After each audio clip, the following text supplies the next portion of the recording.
Hi, Peanuts. This is Giraffes Can't Dance by Giles, Andreae, and Di Parker Reese.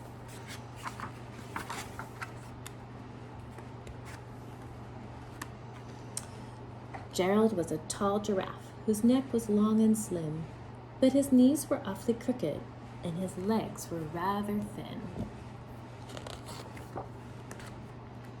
He was very good at standing still and munching shoots off trees, but when he tried to run around, he buckled at the knees.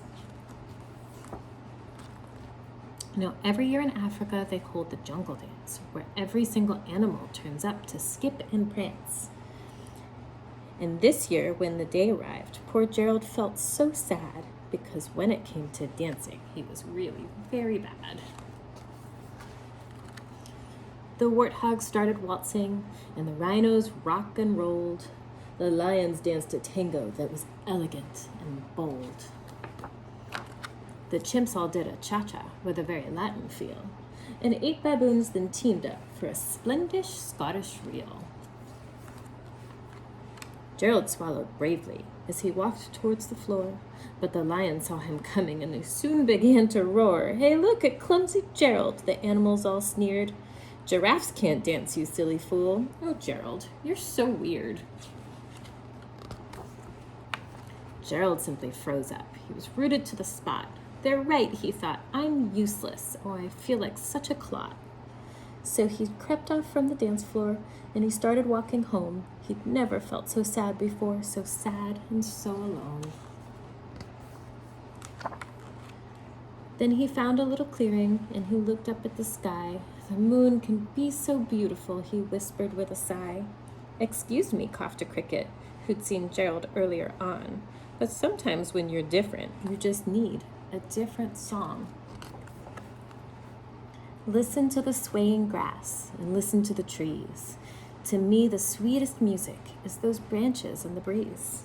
So imagine that the lovely moon is playing just for you. Everything makes music if you really want it to. With that, the cricket smiled and picked up his violin.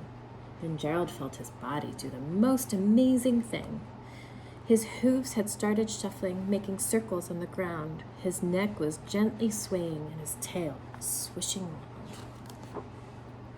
He threw his legs out sideways and he swung them everywhere. Then he did a backward somersault and leapt up in the air. Gerald felt so wonderful. His mouth was open wide. "I am dancing. Yes, I'm dancing. I am dancing," Gerald cried. Then one by one each animal who'd been there at the dance arrived while Gerald boogied on and watched him quite entranced. They shouted, "It's a miracle. We must be in a dream. Gerald's the best dancer that we've ever even seen." "But how did you learn to dance like that? Please, Gerald, tell us how." But Gerald simply twirled around and finished with a bow.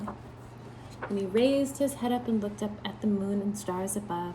"We can all dance," he said, "when we find the music that we love." The end.